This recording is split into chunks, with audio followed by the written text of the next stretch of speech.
یعنی تصویر لینگویج کی حقیقت ہے۔ اسی طرح جو لاجیکل فارم ہے، اگر وہ اس کی ساخت سے مطابقت رکھتی ہو تو جملہ بامعنی ہوتا ہے۔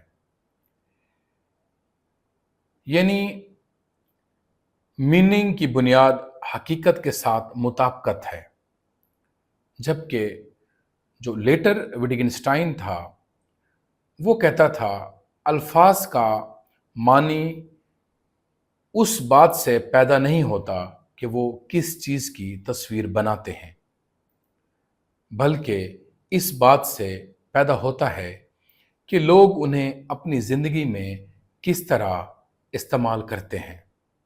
یعنی میننگ از یوز، کہ میننگ اس کے استعمال میں ہے، معنی استعمال میں ہے۔ لیکن دونوں ایک بات پر متفق ہیں، اگرچہ دونوں کے جوابات مختلف ہیں، لیکن ایک بنیادی بات پر دونوں متفق ہیں، وہ یہ کہ فلسفے کی زیادہ تر الجھن لینگویج کو غلط سمجھنے سے پیدا ہوتی ہے۔